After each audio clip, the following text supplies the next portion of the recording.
Assalamualaikum dan selamat pagi anak-anak. Bertemu lagi kita dalam kelas pembuatan roti dengan kod HT013-2 2011. Okey, kita masih lagi dalam tajuk penyediaan donat.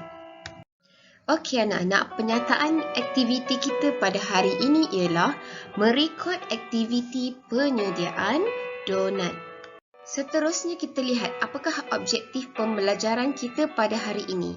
Di akhir pembelajaran, cikgu harap anak-anak dapat mengetahui dengan mengenal pasti aspek-aspek utama dalam penyediaan laporan donat, iaitu formatnya, kaedahnya dan prosedur dalam aktiviti penyediaan donat. Okey anak-anak, kita lihat record aktiviti penyediaan donat.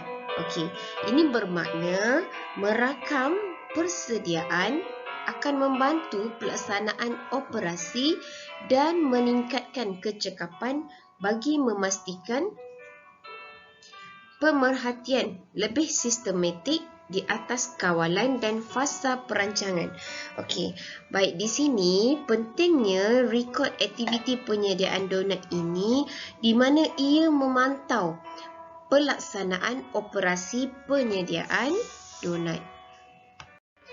Okey, kita lihat ini adalah aliran garis panduan penyediaan laporan. Okey, yang pertama, seorang chef memberikan tugas yang bersesuaian kepada staf ataupun kaki tangannya.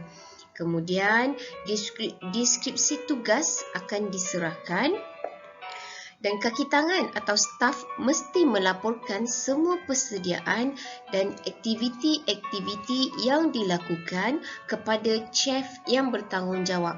Dan seterusnya, produk yang dihasilkan atau disiapkan hendaklah mengikut senarai semak yang telah disediakan. Dan yang terakhir, semua perkara yang berlaku perlu dilaporkan kepada chef yang bertanggungjawab. Anak-anak boleh lihat di sini iaitu format penyediaan laporan. Ini adalah contoh format penyediaan laporan di mana kita lihat di situ ada nama item, tempat, tarikh dan juga masa. Okey, contohnya kita tulis di sini nama item iaitu penyediaan donat dan tempatnya bengkel masakan. Ini adalah contoh ya. Okey, kemudian kita letakkan tarikh. Okey, andaikan 25 Mei 2021 dan masa 9 pagi. Kemudian item seterusnya adalah aktiviti kerja di mana terdapat 7 aspek yang perlu diambil kira di dalam format penyediaan laporan ini, iaitu kebersihan diri dan sikap, keselamatan dan kebersihan umum, kerja penganjur yang sistematik, kaedah pengeluaran, teknik memasak, pembentangan produk akhir dan juga rasa. Ini adalah contoh format penyediaan laporan yang akhirnya akan diperiksa oleh pemeriksa yang disahkan.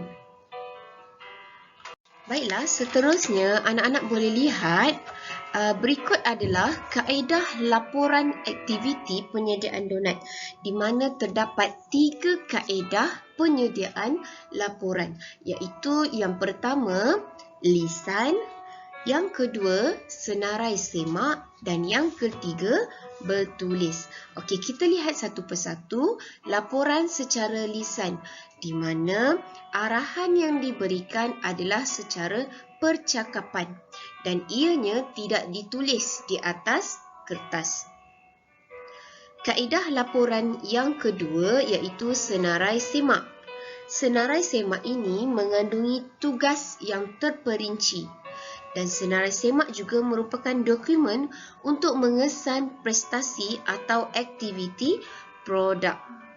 Okey, untuk pengetahuan anak-anak, senarai semak terdiri daripada beberapa butiran seperti item, tarikh, nama individu, masa, tempat, nama penilai Dan senarai butiran ini hendak merupakan suatu kecekapan pada penyediaan sesuatu laporan.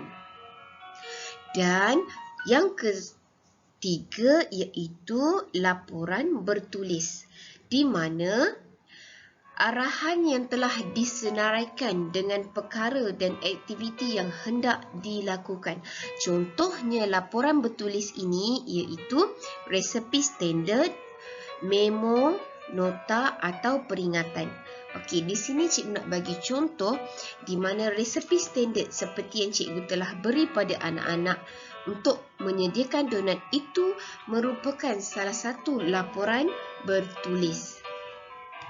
Okey anak-anak, jom kita lihat apakah kegunaan borang laporan pengeluaran produk. Apakah fungsinya dan apakah kepentingannya?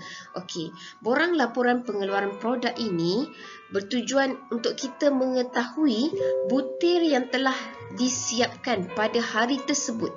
Apakah produk yang telah kita siap pada hari tersebut?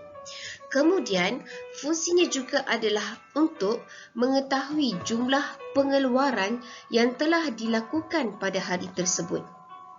Kemudian, berdasarkan borang laporan pengeluaran produk ini juga, ia memudahkan pemeriksaan dilakukan bagi keseimbangan produk di dalam stok. Maksudnya kita tahu jumlah produk yang dihasilkan dan jumlah produk yang telah dihasilkan. Kemudian, kegunaan borang ini juga untuk kita kenal pasti tarikh pengeluaran dan untuk kita menghantar laporan tersebut kepada yang bertanggungjawab untuk diperiksa dan juga diluluskan pengeluarannya. Dan borang laporan pengeluaran produk ini perlu ditandatangani oleh pelapor setelah diluluskan. Okey anak-anak, ini merupakan contoh borang laporan pengeluaran di mana ia mempunyai item, tarikh, masa, bahagian, berat dan juga status. Okey.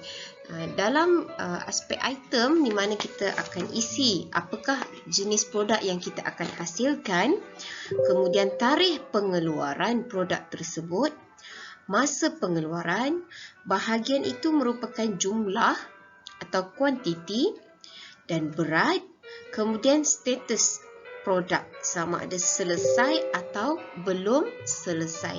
Ini merupakan contoh borang laporan pengeluaran yang akan diperiksa oleh pemeriksa yang telah disahkan. Baik anak-anak, sekian itu sahaja pembelajaran kita untuk hari ini dan cikgu harap anak-anak boleh faham dengan merujuk kepada kertas penerangan yang cikgu telah edarkan. Okey, sekian itu sahaja. Assalamualaikum.